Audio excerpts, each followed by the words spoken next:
स्वस्त कर्ज आणि आकर्षक योजनांचे आमिष दाखवून नागरिकांची ऑनलाईन फसवणूक करणाऱ्या आंतरराज्यीय टोळीचा पनवेल शहर पोलिसांनी पर्दाफाश केलाय। करंजाडे परिसरातील भाड्याच्या फ्लॅटमध्ये सुरू असलेल्या बनावट कॉल सेंटरवर छापा टाकून 4 आरोपींना अटक करण्यात आली आहे। आरोपींकडून 3,95,500 रुपयांचा मुद्देमाल जप्त करण्यात आलाय। हे आरोपी विविध फायनान्स कंपन्यांचे प्रतिनिधी असल्याचे भासवून नागरिकांशी संपर्क साधत होते। कर्ज मंजूर करून देण्याचे आमिष दाखवत प्रोसेसिंग फी, इन्शुरन्स, जीएसटी आणि होल्डिंग चार्जच्या नावाखाली पैसे उकळले जात होते। कारवाईत laptop, mobile, debit card, SIM card, हिशोबाच्या वह्या, डायरी, राउटरसह रोख रक्कम जप्त करण्यात आली आहे। या टोळीने आतापर्यंत किती नागरिकांची फसवणूक केली आणि रॅकेटचे जाळे अन्य कोणत्या राज्यांपर्यंत आहे याचा तपास पोलिसांकडून सुरू आहे।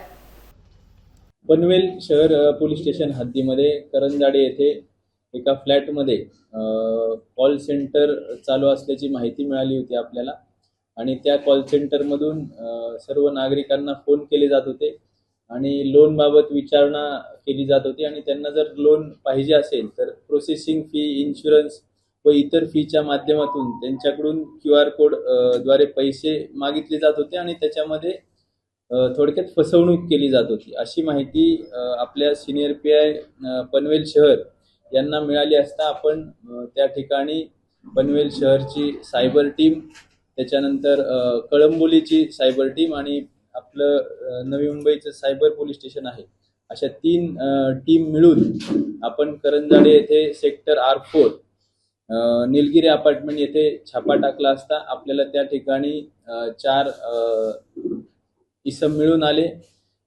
त्या ठिकाणी 3 लॅपटॉप, त्याच्यानंतर 15 मोबाईल, 31 सिम कार्ड, 7 वेगवेगळे डेबिट कार्ड, असा एकूण 4 लाखाचा मुद्देमाल आपल्याला मिळून आला।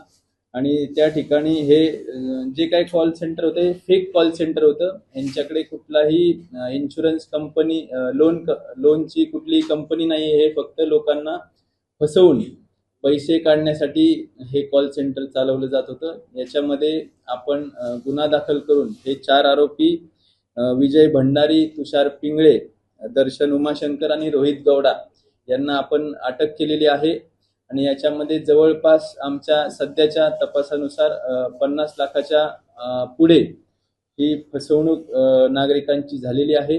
याच्यामध्ये पुढील तपास टीम करत आहे। साधारणतः फेब्रुवारी महिन्यापासून चालू असल्याची आम्हाला माहिती आहे। लोकांविरोधात सध्या तरी कुठली क्रिमिनल हिस्ट्री नाहीये, परंतु याच्यामध्ये तपास चालू आहे। ह्याचा बेस कर्नाटक राज्यातील असल्याची शक्यता आहे। यांच्यावर देखील 1-2 लोक असण्याची माहिती आम्हाला मिळालेली आहे, त्यानुसार आमचा तपास चालू आहे।